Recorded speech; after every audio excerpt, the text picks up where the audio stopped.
How to plant peacock orchids. The late summer garden gets a visual boost when peacock orchids Gladiolus murielae dazzle with delicate white-petaled flowers accented by purple centers. This corm, actually in the Iridaceae family despite its exotic name, grows in U.S. Department of Agriculture plant hardiness zones 7 through 10.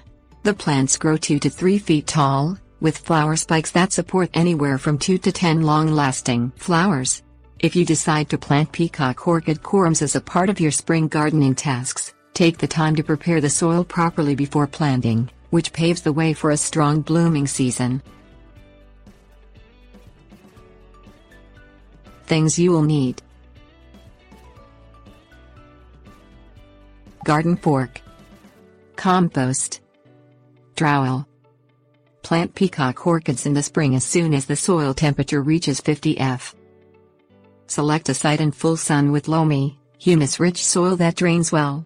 Picking a spot that's shielded from the wind will help to protect the flowers when they bloom in mid to late summer. Spread 2 to 3 inches of compost on a cleared garden bed.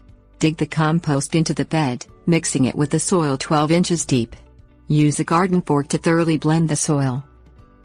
Use a small trowel to dig a hole 2 to 6 inches deep for each corm, adjusting the depth to 2 to 3 inches for smaller corms and 5 to 6 inches for larger ones, advises the Missouri Botanical Garden. Space the planting holes 4 to 6 inches apart. Arrange peacock orchids in natural-looking groups of 5 to create a graceful, informal look. Set one corm in each planting hole with a slightly pointed end up. Look for the growing point or shoot emerging from the top of the corm. Push soil over the corms and smooth it out with the palm of your hand. Avoid compacting the soil over the corms as you work through the garden bed. Water the entire bed right after planting. Use a sprinkler or soaker hose to moisten the soil 6 to 8 inches down. Maintain consistently moist soil after planting and through the spring and early summer growing season.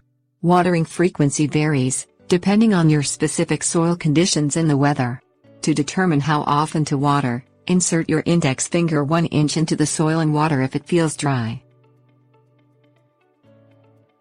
Tips. Warnings.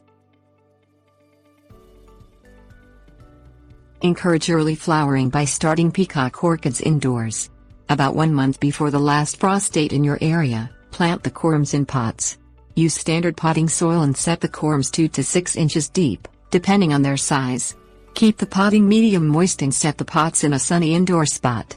When the soil outside warms to 50 F, dig up the corms and transplant them into the garden, keeping as much soil around the roots as possible. When you replant outdoors, set the growing corms at the same depth in the soil as they were in their starter pots. Look for peacock orchids under the alternate common name of peacock gladiolus. You can occasionally find this plant under its former scientific name, Acidanthera bicolor. The corms of the peacock orchid are poisonous and can be dangerous to cats, dogs and children, who might try to ingest them.